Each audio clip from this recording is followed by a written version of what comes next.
Thanks for coming, everybody, and thanks for all of you watching on Zoom. First, I wanted to say thank you to the Russell Museum, to Leo and Walter, and to the staff, Michaela, Jim, Darren, and Michaela's pup, Matt,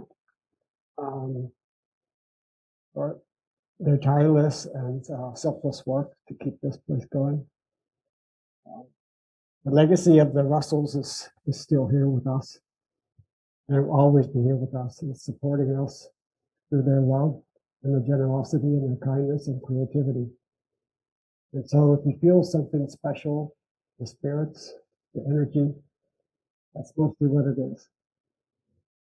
And now I'm going to let Monika say something. Well, welcome everybody. And yeah, I would like to just start with my little intro that I made.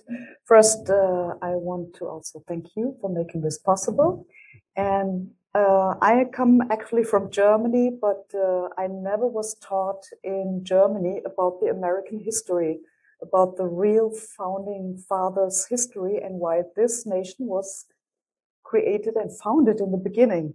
And I was surprised what I could find out. And I was surprised that all the presidents like Thomas Jefferson and Washington, they were gardeners and farmers. And they said that a nation is only as valuable and strong as the agriculture can be. And so I did a lot of research and found amazing things, so that our sovereignty we have to take back our sovereignty back into our own hands again. And so, yeah, I made a little intro video just that you have a vision of what is possible if we take back our lives into our own hands. And that's what we always try to do at earthwise.live. We are free men and women of the living soil. This is one of our first gardens when we came to, we landed here actually a year ago. This was a garden here in Virginia that the soil was totally depleted. And are you still pushing it? Oh. No, that's actually the intro video. Okay. Yeah, that's just a little bit of our daily work that we have on our little farm. That's not it.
That was just a little intro how things can be if we take life and sovereignty back into our own hands. And when the British came to America, to the coast, they found already the native people. and the native people, they had already, oh, yeah, this is what they found, a way of living that was so close and in harmony with nature. And there's a growing system that's called the Three Sisters, which is the blueprint of a perfect living, a thriving community of plants. I don't know how this works. Which one? Yes. Oh, yeah. Okay. Yeah. So this is called the Three Sisters, and this is a combination of corn and beans and squash. And it's just a perfect combination because each other supports and helps each other to grow and to develop in a perfect way. And it gives more to the soil than it takes. And the corn is the big sister. It gives the support for all the three of them. And then the beans, with the ranking around, they extract the nitrogen from the air and they support all three sisters with nutrients that they all need for the growth. And the squash is also beautiful. The leaves are on the ground and they reject all the critters and raccoons. And so this is a perfect blueprint for a society where everybody is supported and can thrive in wonderful ways and in harmony. It enriches the soil. And this is, for me, just the perfect way how things could be in a society, in a thriving society. So yeah, it's a perfect example of sustainable agriculture because they all three work in harmony with each other, and they each sustain each other. For example, interestingly, the squash leaves have little prickly spurs on them, and it keeps the raccoons and the other creatures away that would eat otherwise the beans and the corn. And it also it's like a mulch, keeps the moisture in the soil. Just won't go further. Yeah, let me see. Okay. Doesn't move. Michaela, we need your support. Regenerative agriculture is actually the art of bringing something back to life. Yes, there we go. In America, the soil has been pretty much depleted, and through composting and other means, methods that we'll talk about in our talk today, it really brings life back into the soil. We're all beginning to wake up and to understand how important it is now in this particular time, because our lives depend on it. You want to talk about this photo? So this was the Declaration of Independence, and you might have seen in the entrance. Actually, this is Charles's grand somewhere in the past. His uncle, Thomas Stone, who was one of the courageous people to sign the Declaration of Independence. And we have a little photo and the signature, and I ask you, would you sign? That's a very provocative question, and these people really risked their lives so that we could have the life that we have today. And we have become very complacent, and we all have become used to live in a comfort zone and to really have to really figure out what kind of dangers these guys really had to deal with. And that's really something that amazed me a lot, to really feel into that. And we are at a similar point right now in our history where we are asked to really get rid of middlemen and agencies. And we just had an email coming from a farm. There's a mill close here, and the federal agency came in and they want to close down the mill because of health reasons, health issues.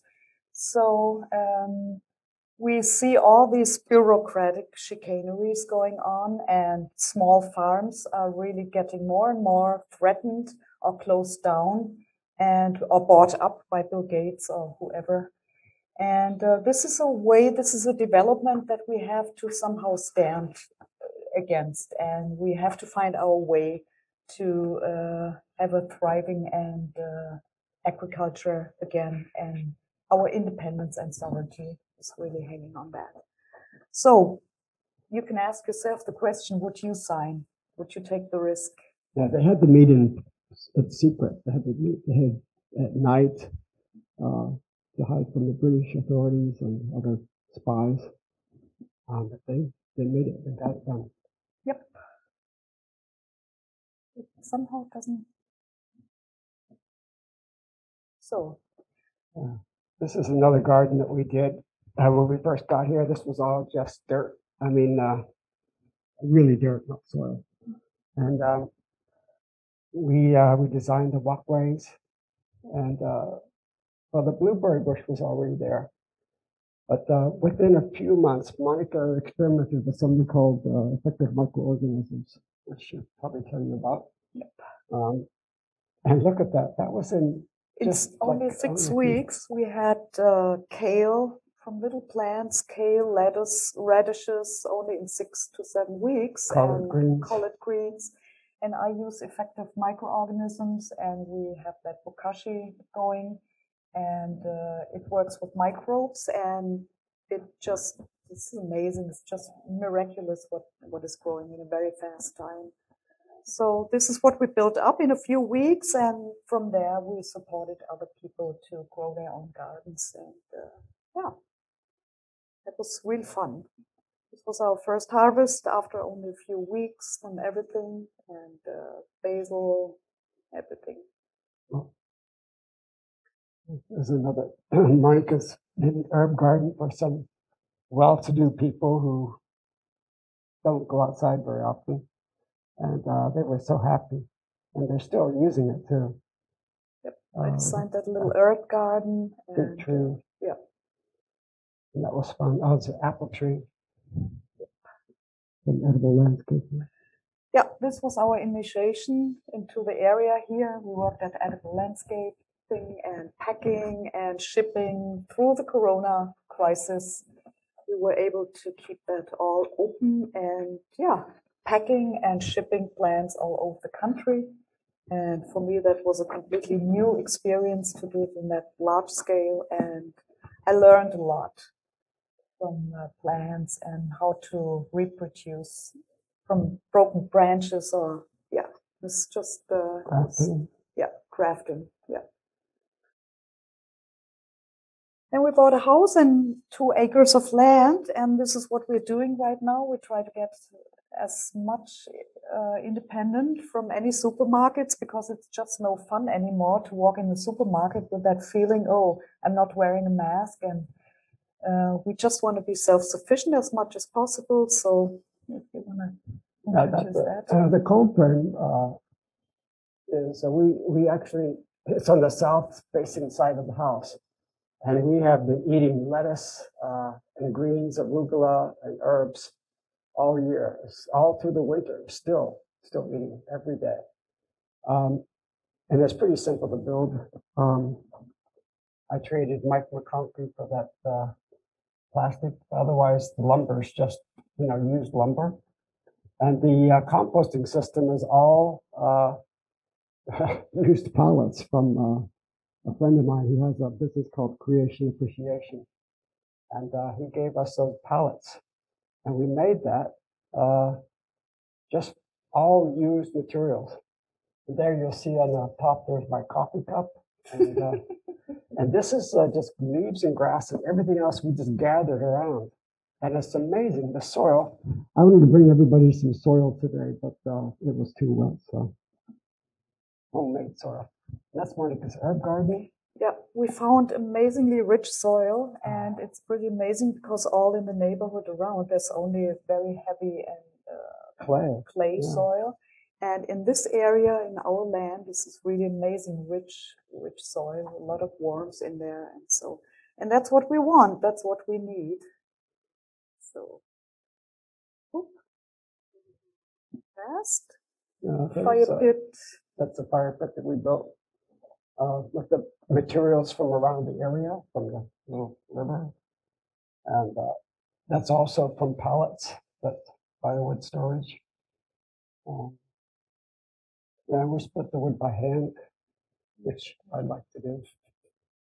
Anyway, what we want to show with that we can be very resourceful. We don't need, you cannot get everything at Home Depot like we used to get, and the prices for wood has just skyrocketed. So it's very good that you're resourceful and know where your sources are for water and wood and these really basic things that you need for survival. This is a little hoop house that Charles bought built.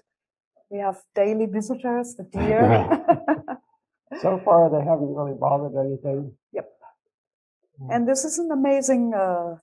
You want to describe that with the lambs? Yeah, it got pretty cold for a couple of weeks, and I was worried about the hoop houses getting frozen, the greens and plants. So I found that online. Actually, Monika gave me the idea of just turn the clay pot upside down, put a candle on it, and there's a tin can on top to keep the heat inside. But it's amazing. It really works. Yep. Just And one little one. You can even heat a whole room. So if the electricity goes down the grid, you're off grid or whatever, this can heat a whole room. And if you have several of these things, then so you can help yourself. And amazing ideas are all over the internet right now. People help each other. So now we come to the nutrient dense. What this is all about, that we have food that's nutrient dense, that's really essential. You can, if you don't have a possibility to grow your own garden, at least you can sprout some seeds or microgreens. I use moringa powder.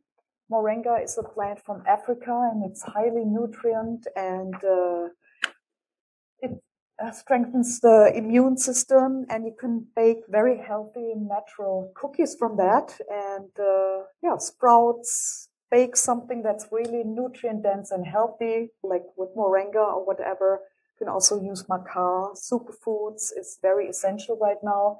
We don't need a lot of food, but actually we have to change our ways how we eat anyway, because the supermarket food doesn't have anything. It's totally depleted from nutrients. And even Whole Foods, in the meantime, it's Amazon owned, and even Whole Foods organic doesn't have anything with organic to do anymore, because it's also monoculture, and it does not have the nutrients that it needs. So the best is really from the farm to the table. And I wanted to say something about that. I grew up in Japan, and the people there are some of the longest living people in the world. And one of the reasons is because they don't overeat.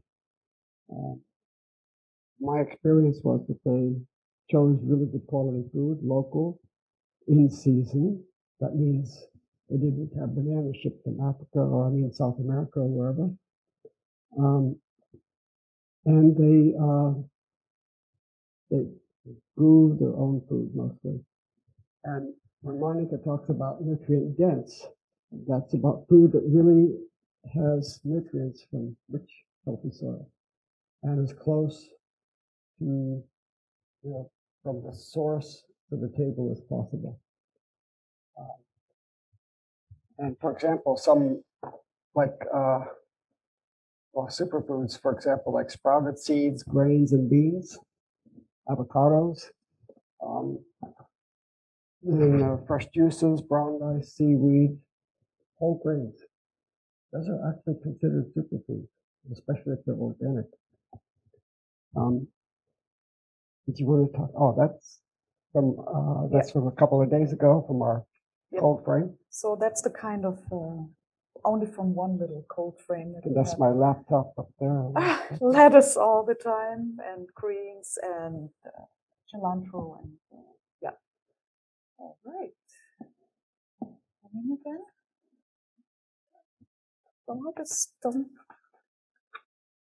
So if you would have told me a year ago that I would bake bread and make my German style sauerkraut and kimchi, I would have said, no way, thank you. because I'm very much into the yoga and teaching and talking and writing, especially blog. We have a website, earthwise.live, where we publish blogs and we write a lot. And yeah, we say in Germany, sagen, Not macht erfinderisch, which means if you have emergency going on, you get very inventive and you get very creative if the circumstances are like you have an emergency case. So I started to make sourdough bread after a few starts and a few tries and errors. But actually, it's working out pretty good. And I have the kimchi and the sauerkraut and sourdough bread, which is also very nutrient-dense food. It helps you to restore your gut flora and to really improve your health and your immunity. No, I never knew what sourdough really was until you started doing that. Oh. And maybe, I'm sure they all know, but tell the people on Zoom, maybe they have some. Yep. Well, actually, it's sourdough. You can do that on your own. You prepare that a few days and you just mix water and flour and you let it sit for a while. And after a few days, you really see how it gets active and alive. And again, you have that same principle like nature has. We can learn so much from nature. Everything comes to alive when you have a certain combination, and then after a few days you have a starter going on, and then you can add some flour and some water and whatever you want, and you can bake your own bread. And this is also something that's completely forgotten in our culture, that we can do stuff on our own. We don't need to walk into the supermarket. And since the COVID crisis, I think we have become very aware how fragile and controlled the food supply is. So what we need to do is to decentralize and get that back into our own hands again. And yeah. One thing about the sourdough is you have to keep an eye on it, because you put it in one place and the next morning you come in and it's somewhere else. So make sure there's something to keep it from moving around. Yeah, so if you want any advice with that, I can show you how to do that, and I would be glad to be helpful with that. So anyway. So this was on the right side, this was our garden in Germany, and it was completely dead soil. Somebody treated with fertilizer from, how's BASF, how's that called? The biggest company in Germany, like for Monsanto, like BASF. I don't know if you ever heard. It's closely related to IG Farben, the Nazi company, and they're still very active in putting that fertilizer. And that was all. The soil was totally depleted, totally toxic, dust and crummy. And the neighbors said, yeah, good luck with starting a garden here. And again, I used the EM1, the effective microorganisms, the bokashi, and I brought this soil alive. It was only a few months, and in the summer, it already looked like this. And we were growing, we were completely almost living from the garden. We had everything in there. Yeah. The corn didn't work out so well because at that time I did not know about that three sister principle of growing. And yeah, but we were pretty successful with that. About the bokashi? Yeah, the bokashi, I have that standing here. This is when you don't have a garden, and you can use that if you live in the city. If you don't have the possibility, you can just put all your food waste in there, even cooked food. And then there's a bran, there's a rice bran. And that bran is activated with fungi, yeast, and the bacteria. And in contact with the food waste, it ferments the waste. And there's a tea coming out of that. And you can use that tea, you mix it with water, and then you can bring it out to the soil. And it's actually like the effective microorganisms. Plus, you can bury the rest, you just incorporate into the soil, and the whole area comes to life, because the microbes, they start to enliven the earth. So if you just need any information, we brought our composter here. So if you live in the city, you don't have the possibility to build up a big compost bin, so this would be your choice to use that in the city. Do you have any questions in between with that? Oh, we can do that later. Okay. You want to add anything? Oh, yeah. So it's pretty amazing. I want to go back to the founding fathers like Washington, Jefferson, all these people. They knew that if we live from the soil, the earth has everything for us. Food is medicine, and a healthy soil gives us everything. The earth gives us actually everything. And look where we have come as a society with the issues of health and our body. And these are all natural things that you can do to boost your immune system, like ginger, lemon, use the mint, and all these herbs. And you can heal yourself, and you can use the food as medicine. And there are several blogs. I was writing a lot about this, especially in the beginning of the coronavirus, where you became banned if you were writing something, posting something about yeah, I got kicked off Facebook. So. The ability to boost your immune system naturally. And I say it again, hello. There's a way, and especially with viruses, you can really treat that in a natural way. So zinc, vitamins, and this is still valid. And more than ever before, we need to take these issues into our own hands and heal ourselves. So we have actually the possibility to heal ourselves, definitely. So, okay. Also blueberries and, for example, pineapples, blueberries, they have a lot of natural ingredients that are just amazing. Yeah, antioxidants. And Karen, you said something that this has something with the blood-brain barrier with the blueberries. What was that? Yes. Oh, yeah. Oh, yeah. Yes, yes. So that's something very important. That's the issue. Darren. And drink a lot of water. This is really essential. We mostly don't drink enough water, and know where your water is coming from. Clean, fresh water. We are lucky enough, thanks to you guys, you told us where the spring is, and we can get some fresh spring water. And this is the best. Thank you. Yeah. That's what we go through every week. Yeah. So you might know that the drinking water in the cities have been really toxified with fluoride, which is actually a remnant from the Nazi Germany concentration camps. Actually, they put that in the drinking water to seduce the people in the concentration camps and to make them kind of quiet and not to rebel or have the thought that they can get away or anything. And really be aware what water you drink. And the fluoride is extremely here in America. It's just amazing, but also in Germany too. So this is essential. Don't drink fluoride water. This really kills your pineal gland, and the pineal gland is really very important. We need that to have our inner compass sharpened and to be intuitive and to know what's wrong and right and to find our way through all the crises that we are in right now. So I highly urge you to not drink any water out of the, yeah.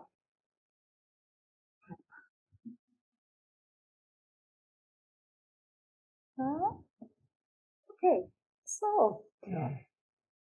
That's something important, really important right now. More than ever. I mean, meditation used to be a luxury. It's not really a luxury anymore. You really need to sit in silence and just do nothing. That's where everything comes from. All possibilities are in the silence. And creativity only comes from that ability to be in stillness and stop trying to do something. We oftentimes, I catch myself still. I think if I work harder and faster, that I'll get more done. But it's not true. If we're going to deal with what's going on right now and what's going to be continuing for a long time. We really have to have that centered place of perfect, brilliant stillness. And going within, we find the real power that we have. All of us have. We always have. Yeah. Anyway, this is a place in up in western Pennsylvania that was. This is a funny story. It was built for really wealthy people, sort of a how do you say, a spa, a getaway. A secret club called Nemacolin. And Monika and I didn't. We were there for a while, and we just sort of walked in there, and people just treated us like royalty. We were walking through the whole place. And there was this amazing statue of Buddha that was made especially for these rich people from India. And they brought it in, put it in on the jet. Anyway. Yeah, this is the pillars for a healthy life. This is based on meditation and nature, contact with nature, having breaks and reading. And we have become so fast in our lifestyle. And through the internet, it's a blessing on one side, but it's also very, very dangerous to get this overload of information all the time. And this is why it's so important to really come back to the things that are really nourishing and sustaining us and bring us back to our center. Because actually what we see right now in the world unfolding, it seems to be a lot of people have completely lost their center and their ability to really know and discern what's good for them. And yeah.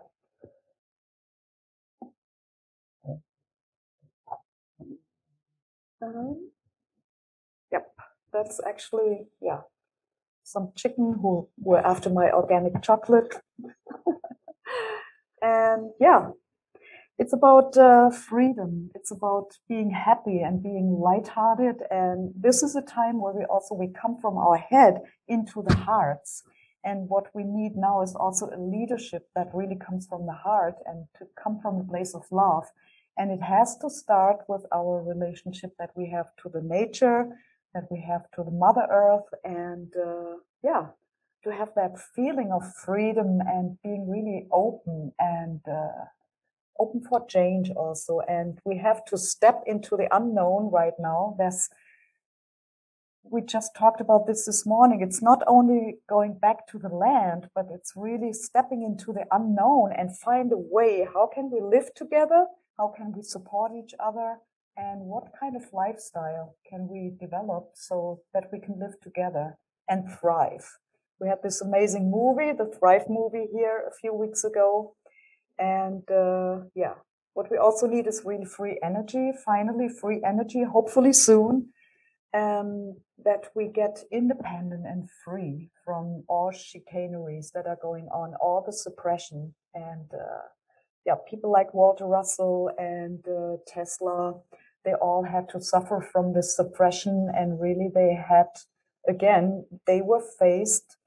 to make this decision to fight for this for their lives and to stand for what you know is true and right. And can you stand and say, this is the right thing to do? And if I might end in prison, so let it be, you know?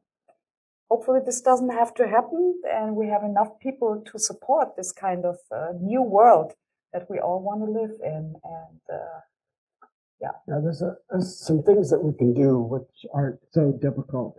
And that's like, for example, create your own gardens. Take back control of your life as much as possible. And educate yourself how to fix things, develop skills, and continuously try to figure out how you can do it yourself instead of paying someone. And yeah, find out who's in politics in your neighboring counties and cities, and who is really, how do you say, I don't want to be too extreme, but anyway, patriots, people who really care about the people, who really still have that old, the patriotism about serving the people and not serving some corporation. And support them and let them know that you are part of, the community of support. And banking, for example, try to find a local bank, community bank, or if you have to have a bank, if you have to use one, and divest from any stocks that you have in any companies right now. And shop locally, support local businesses, and trade, barter. Stop watching TV. There's nothing but fake news on anymore. When's the last time any of us played a board game with our family or our kids? Like, chess or checkers or anything like that. Go for a hike, quit Facebook and other free speech censoring social media platforms. Homeschool your children and teach them basic skills, knowledge, and wisdom.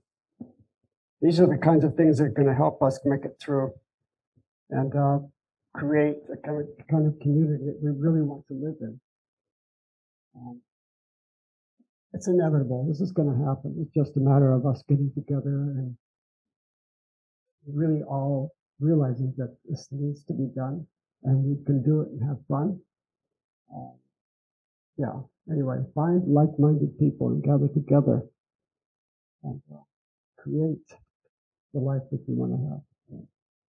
We passed out some little packages, and those are in the package are seeds. There's a little explanation about about what Monika talked about, the three sisters, corn, beans, and squash. And inside the little package, compliments of Wintergreen Hardware and Nelly's Ford. Yes, support the local business. There's squash seeds from our garden from last year. Actually, we brought them from Germany. Don't tell anybody. Yeah. And there's beans, but I forget what they're called. Dan, do you recognize them? Golden beans. They're from Michael McConkey's garden up at his house. And there's popcorn, and they're all bear fruit.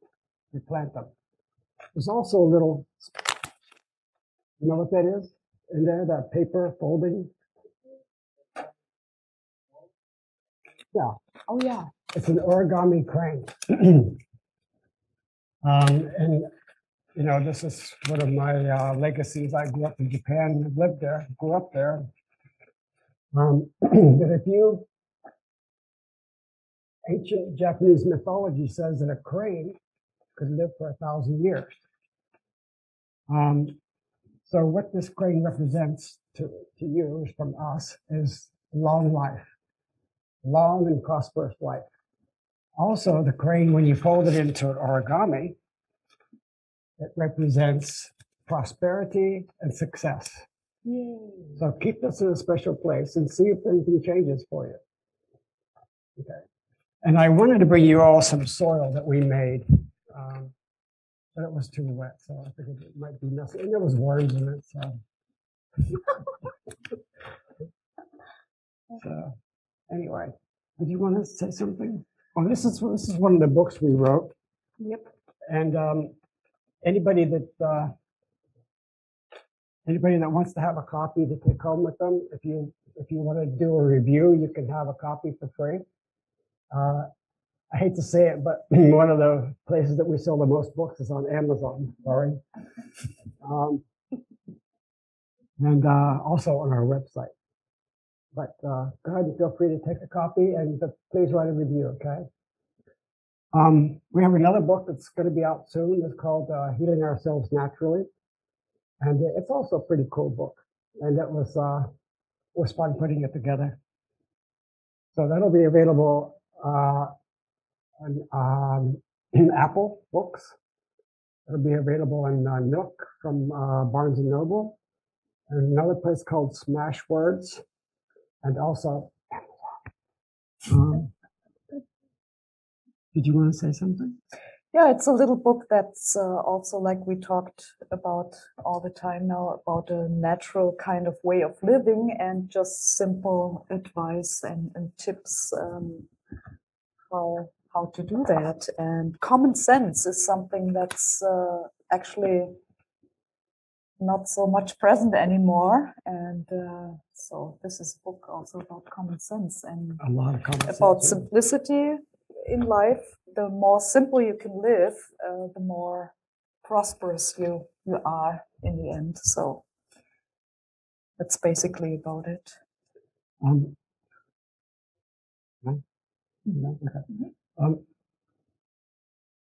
There's something that's changing. I mean, we can all dwell on the negative aspects of what's happening in our lives today, but it doesn't make any headway. It doesn't do any good.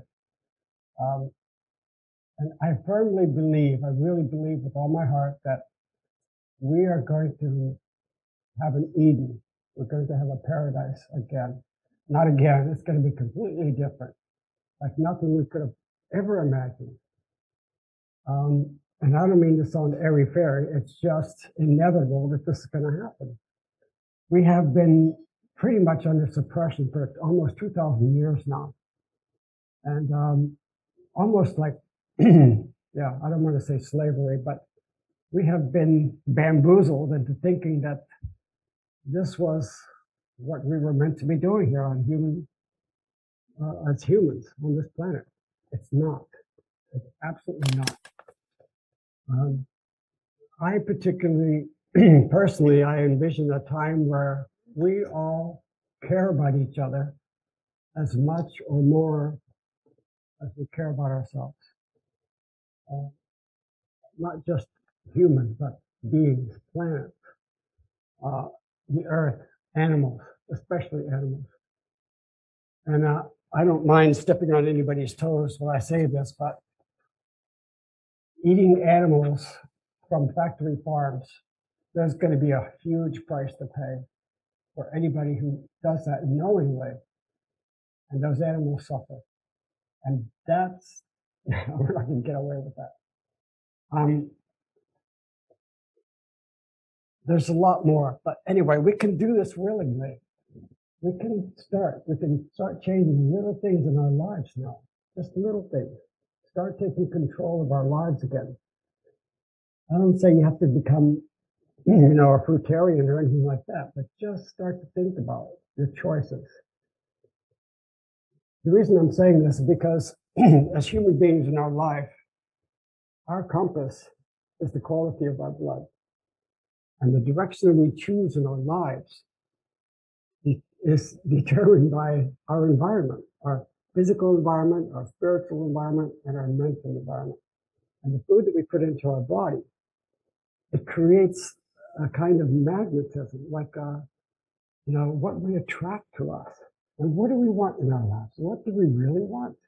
And we can do this. We can do this now and we can have a good time, or we can do it later and struggle, being dragged, kicking and screaming. No. But it's going to happen. It's really going to happen. And we can have fun. We can really have a good time with this.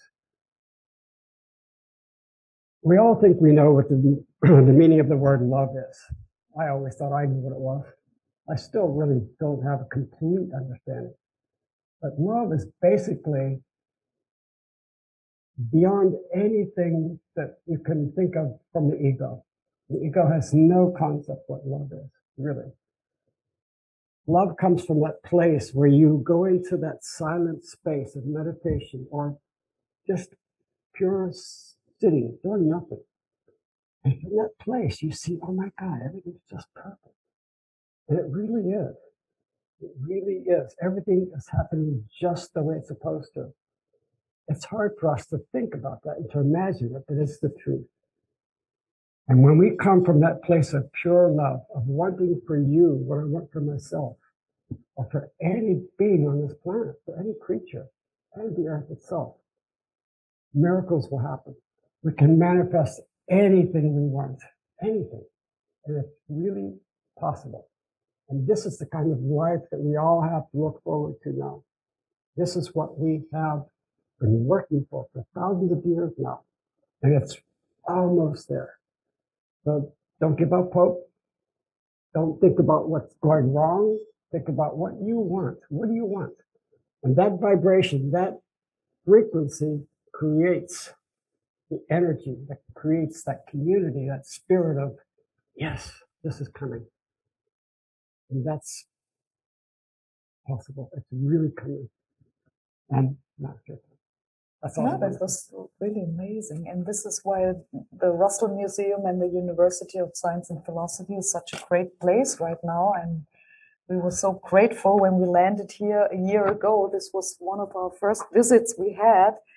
And we had such an amazing 3-hour tour with Jim Porter explaining everything. And I just knew a little bit about the philosophy of Walter Russell and Leo Russell. And this was just so mind and heart opening. And I came into this building and I felt like I was coming home. And I think this is a place where a lot can really grow from this museum here and all these amazing people that we feel very connected to. And we're very grateful to be able to gather people in this place here. Yeah, Monika, we were still living in Germany, and Monika suddenly said, we were sitting at the breakfast table, and she said, hey, do you know about Walter Russell and University of Science and Philosophy? I said, no, you don't want to go there. And so that's one of the main reasons we came here. She said, I want to stop at Afton. I want to go to the museum. But my experience was years ago. It was a little bit different. Actually, it was a lot different. But interestingly, sitting at the breakfast table in Deinsheim, Germany, she said, hey, I want to go to Afton. I want to meet Matt Preston. And I said, oh, okay. So we finally did. That was one of the first stops we made when we moved here, actually a year ago. Yeah, 4th of March. Yeah. So we're very grateful. Yeah, that's that's confirmation that what we are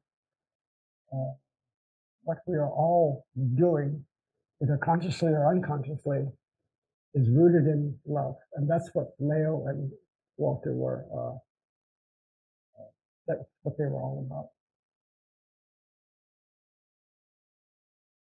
So, yep, that sums it up.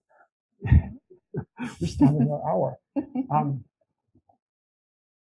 Anyway, does anybody have any questions yet? Okay. Too many hands. Forget it. Never mind. Yeah, there's some things that we can start changing right away. For example, people, everywhere we go, people say, oh man, last year was the worst year ever. Everybody I talk to, almost everybody. And we reply with, no, it was the best year ever for us. And they look at us like we're crazy. And they're curious and they say, well, what are you talking about? Why was it your best year ever? And mostly we realized what we can live without. I mean, I came from a very wealthy family, materially wealthy. And I was used to having anything I wanted. And I pretty much grew up like that. And this last year really showed me how excessive I live in my life. Not as much as a lot of people, but going shopping every day, or getting a new pair of shoes, every couple of months because I didn't like the old ones, or having a closet that was 12 feet wide. But we didn't buy anything for months. No clothes, nothing. I mean, probably you all did the same thing, but I wasn't used to it. And then my favorite, how do you say marmalade in English? Marmalade? Yeah. Is that an English word? Yeah. the store was out of my favorite marmalade. And I said, oh my God, no way like that. It's things like that. But last year really was the best year ever. And we started the gardening. And we got inspired by this young man here. Dan is a really professional, very common sense kind of guy. He knows a lot about soil and the earth and growing fruit trees. So we really started, and we have really become very, very self-sufficient. We still have a long way to go, but that's why it was the best year ever for us last year. You have something to add to that, sweetheart? Yeah, that's one of the advantages. Some people see this as a catastrophe, the whole thing, and but we see it really as a blessing. There's a divine plan, God's plan, and in the whole thing. And we see, on one hand, we see all the suppression, and we wonder why our fellow human beings mask up or go for the vaccination voluntarily, and but to see that there's really a higher plan in all this, and to trust in the divine plan, not man's plan, but really a higher plan. This humbles us as humans and as a society too. And what you just said with the consumerism, we have been so much trained to consume and to buy all the time. Then we work for hours, exhaust ourselves, and then we consume again. And this is the rhythm, and this is really not worth human dignity. In existence like this, we're way more than just consumers. And now we're supposed to be like sheeple lining up for the vaccine. And this is really not in God's plan. I'm pretty sure about that.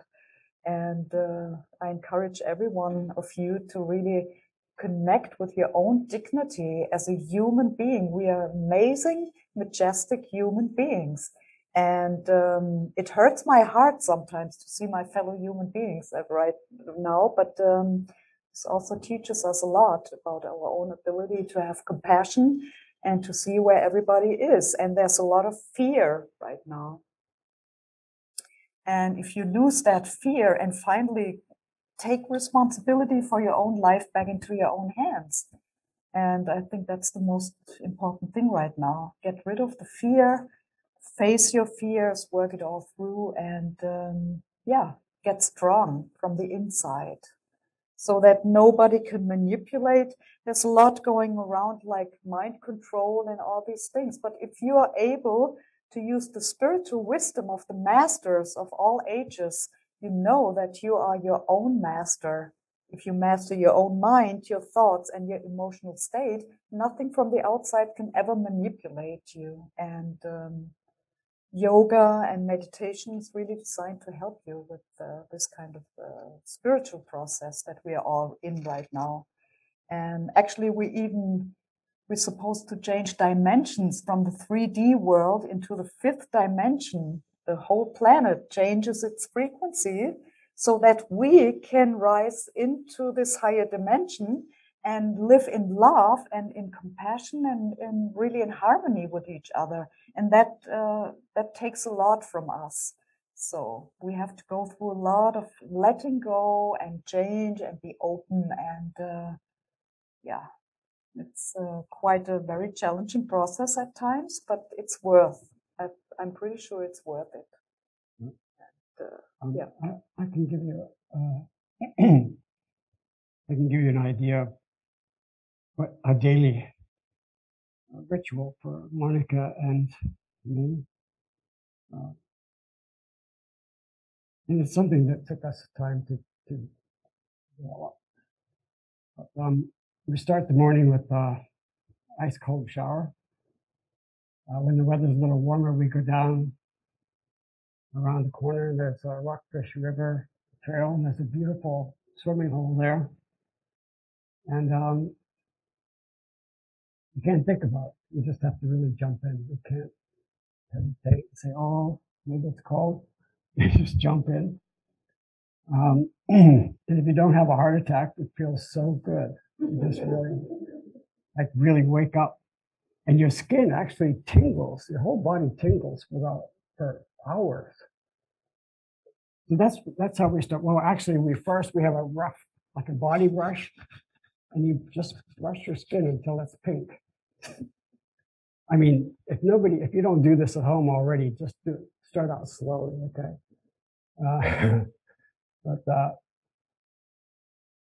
And then we don't use downy softener. We have a rough, coarse towel, so we dry off really briskly with a towel. And then we do yoga. We do something called Kundalini Yoga, which some of you study with Monika. And I was always skeptical about this. I did yoga, but it was just, some sun salutation kind of stuff. But she really taught me about Kundalini and what that can do for us. It can wake up your whole being, your whole essence of, the chi. And she started telling me about this thing here. It's actually inside the middle of the brain. It's called the pineal gland. And I was just, humoring her and say, "Oh, yes, dear." And one time I went out in the garden. She's sitting there going, and I ran over and I said, "Are you okay?" She said, "I'm fine. I'm doing yoga." And I said, "What?" It's called breath of fire. And it really charges it just makes you feel like I can do anything. But anyway, now I do that every morning for 3 minutes each exercise.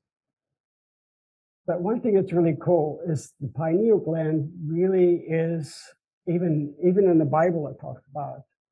If thine eye be open, thine eye, not two eyes, thine eye, Jesus, the person that they call Jesus Christ, and it's really interesting because you start to see things, not like spirits and things like that, but you start to see, oh, if I go down this way, there might be danger, but if I go this way, so automatically your intuition starts to develop.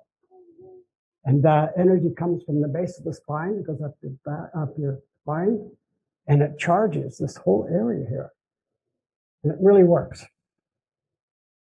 Trust me, I've been doing it now for 4 years, and I finally start to see the results from it.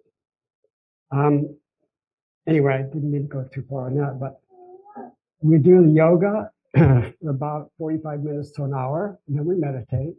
And then we have, I make like carrot, apple, ginger juice, or sometimes carrot celery juice. We have one of those masticating juicers that doesn't damage the vegetables. It just sort of chews it, masticate. So not every morning, but we do it frequently. But the yoga cold showers every morning. And in the nice weather, the cold stream. And then we sit at breakfast and we talk about spiritual kind of matters.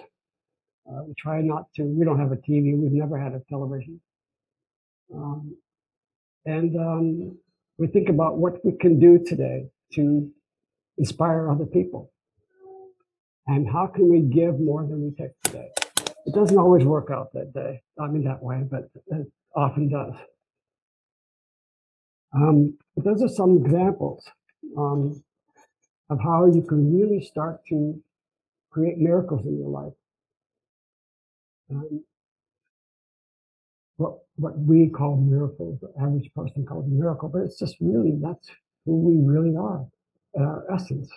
We are amazing spiritual beings in a human body. And actually this is the time now where our human potential, our DNA, the so-called 75, how much? 95% junk, so-called junk DNA. And this is activated now, and this new energy that's coming into the planet, and this potential that we have as human beings, it becomes activated, and we come into our contact how much we are capable of doing and being. Mostly also about being. We forgot how it is to just be a human being. We are human beings, actually, not human doings. So, and we are really, I think that's also what Walter Russell and Leo Russell taught us, that we are geniuses, actually. But we were trained and taught to be not geniuses. Keep yourself small. Don't show yourself to be too smart. Hide your wisdom, hide it under the table because somebody might be envious or jealous about it or whatever. We were taught to really hide our lamp underneath the table, our light. And I encourage each and every one of you, what do you want to do? What do you want to contribute in this time? And we had such a nice last week. Susan Lavender had this amazing, it was so inspiring. Thank you again for that, Susan. The teachings about the wheatgrass and natural healing. And if we do more stuff like that, and then we can encourage each other to show our geniuses and share it. And yeah. Yeah, one of the things that's really important right now is to just accept each other just the way we are. Everybody's got their own path, and it's totally okay. I mean, we're not all going to always think the same way. We're not always going to agree on the same things. I mean, if I love steak and eggs for breakfast, you shouldn't, don't condemn me. That's what I need to do right now. I don't, but if I did. And just because somebody is this religion or that or whatever, it doesn't matter. We came here for a reason. We came here to create a new way of living on this planet, all of us. And it doesn't matter. It doesn't matter if, you're a Republican or a Democrat or you don't vote or whatever.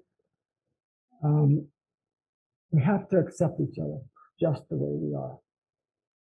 And that's how real love comes about. You just keep practicing.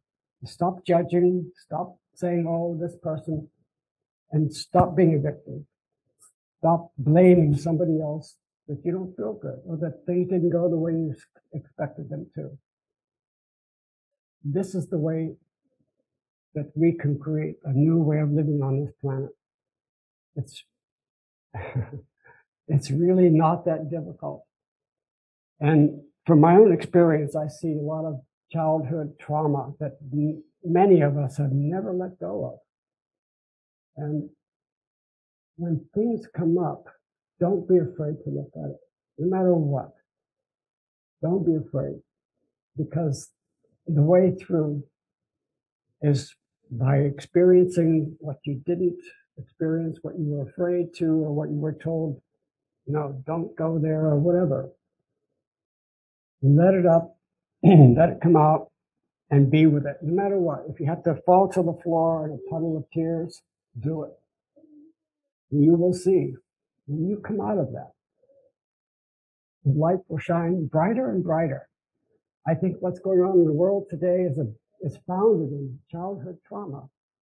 We have all been coerced, we have been bamboozled, we have been lied to, and that we were supposed to behave a certain way.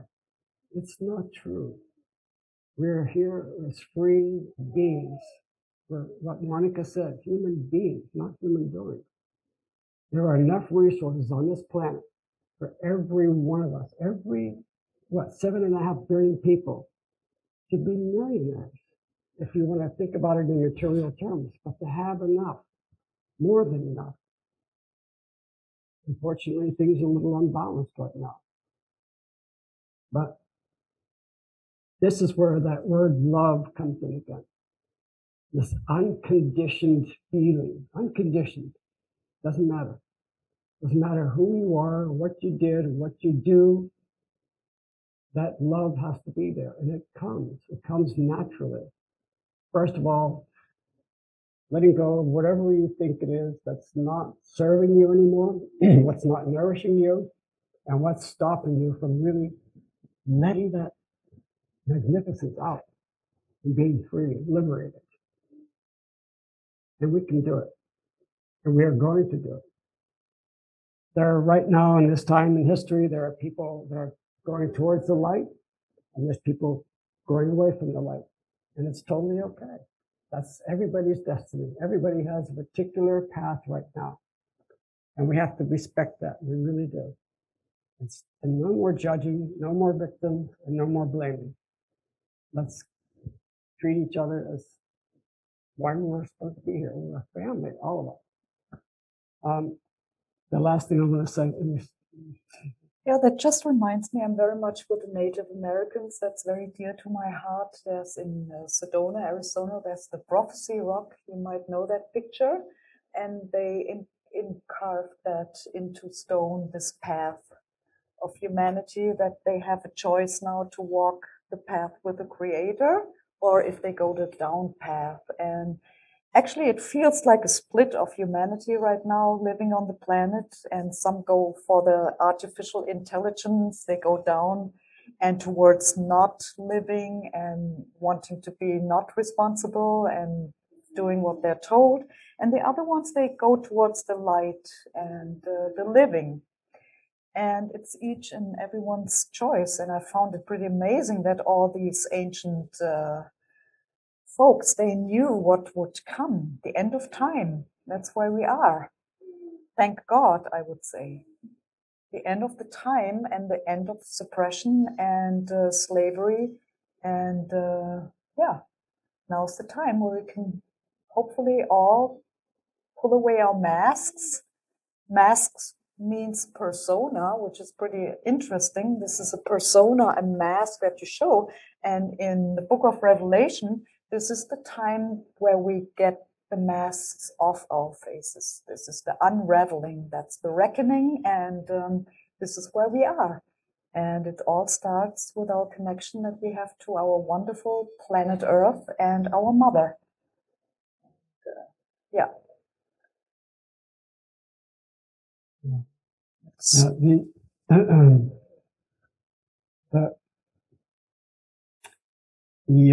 We probably already know this, but we just are leaving the Piscean age, which is the age of materialism, age of domination, of control, of the patriarchal seduction, patriarchal system.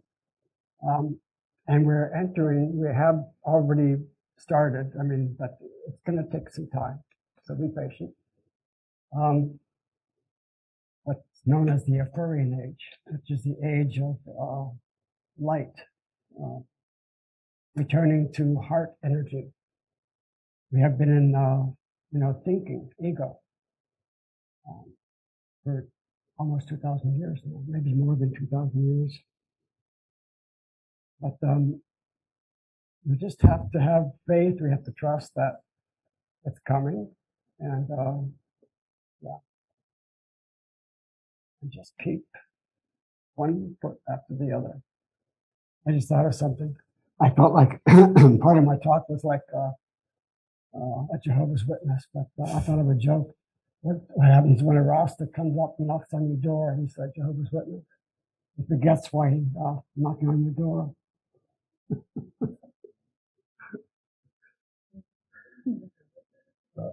Anyway, the age of the ego really is dying. And the materialism, the capitalist, and I don't say there's anything wrong with it. It's just its time it's coming to an end. And the new monetary system will be based on love. It will be love. Not a possessive kind of love. I already mentioned that it would be a kind of love that has no conditions. That it doesn't expect anything in return. It's just because it's something that you really want to share. So, in fact, where we are living, even with Dan and a few others, we're already bartering and trading. My one neighbor, he has a garage full of amazing tools, which I start to drool when I walk into his garage because I love tools. And he told me the first day we moved there, he said, "You want to borrow anything, you just let me know." So I took advantage of it. I said, "Are you sure?" I was just here yesterday and borrowed a different tool. He goes, "Yes."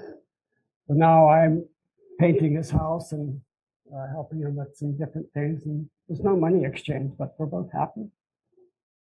And there's another guy that Dan's helping out. What's his name? Cochero? Paul. Yeah, Paul.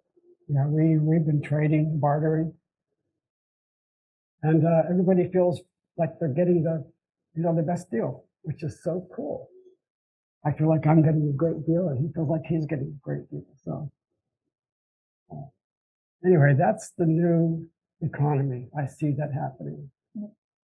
A lot of people lost their jobs now. Business are closing down, so they actually have some time to rethink their life and make new decisions and discover their talents they have. And there's so much dormant sleeping. And maybe you have been sitting at home and were silently thinking, oh my God, I hate my job. I don't want to go there anymore. And all of a sudden, ta-ta, lockdown.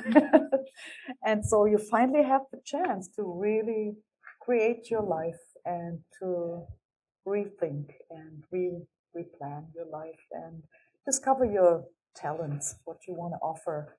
It reminds me of John F. Kennedy when he said, don't ask what your country can do for you, but ask what you can do for your country. And I think in this kind of understanding, this is the new way to do things. What can I contribute? So there's one other thing that really helped us a lot, and it's another one of those things that I thought was mumbo jumbo, that Monika, she led me gently into the conscious way of living. But we have something we make called vision boards, and we redo them every once in a while. And we looked at recently. We looked at our old vision boards from a year ago. Do y'all know what a vision board is? Of course. Oh, you don't know? Okay. What you do is we have a piece of cardboard, and you put on there things that you really would like to create in your life and manifest, say for a time period, say maybe 1 year. And we went through dozens of magazines, and we cut out pictures of things that would be closely related to what we were wishing to manifest in our lives. And we would paste those pictures or photographs or whatever. And also, like, what is this? And so we looked at our vision boards that we made a year ago, and it was amazing. I mean, you put them in some place where you walk by every day, even if you don't see it visually, subconsciously, you walk by it and it's there. And it's really unbelievable what we created in 1 year. I'm not kidding you. February 20th last year, sometime in January, we woke up and I said, something's coming. I'm not kidding. We got to get out of here. So we made a plan. We were going to leave February 29th or sometime in March. And I said, no. So I found a really good flight on the 20th of February. That was 2020. Oh, yeah. 2020. So we left Germany, and we ended up here on March 4th in this area. And we found this Airbnb that was really expensive. And we said, we'll stay here for a night. And then we liked it, so we said, can we stay another night? And then we had to leave because they had booked it. And they called us and said, hey, you want to come back and we'll do a work exchange? And we said, wow. It's a really beautiful eco cottage. So we ended up almost 3 months there for free. Well, not free. We worked. We did landscaping. Mm-hmm. And then we decided we didn't want to rent anymore. So we didn't have enough money for the down payment. And this lady who works in this mortgage company said, oh, I found something. This is very unusual. You only need this amount to buy this house. And it worked. Very unusual circumstances. And it was a perfect place for us. 2 acres, little house. Quiet. Yep. And lots of birds and squirrels and deer. And then we started our own business. There's some flyers up there on it. And we just did unbelievable what we did this year. We came from not knowing where we were going to be, what we were going to do. Last year, we made $51,000 just doing landscaping work and odd jobs. And in 1 year. Anyway, we're very, very grateful to be here. And that was another word that I wanted to remind everybody about.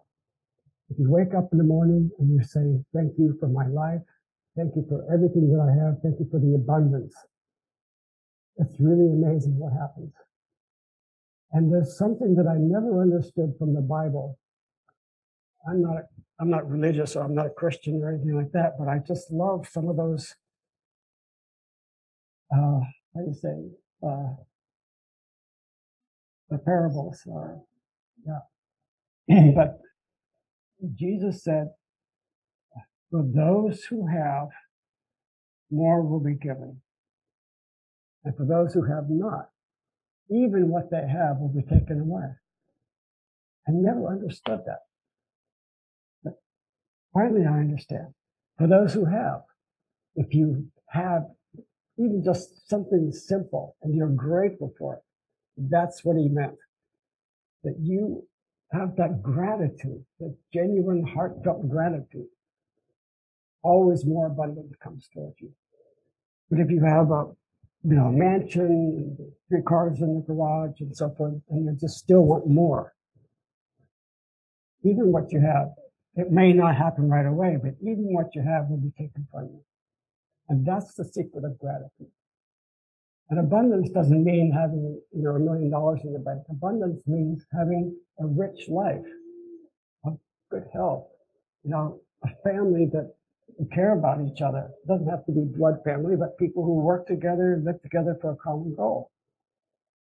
And that's what's emerging now more than ever on this planet, is that way of living and gratitude and, pure love, unconditional love.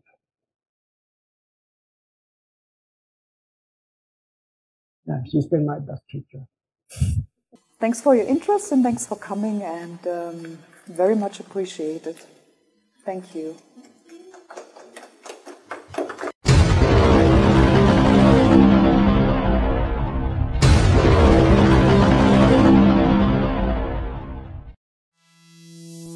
And that is why I say that this course of lectures is to give everyone the knowledge of God's creative processes, the means he employs, the balance which he demands, the separateness of father-motherhood into fathers and mothers, which must interchange in balance in order to unite and as one.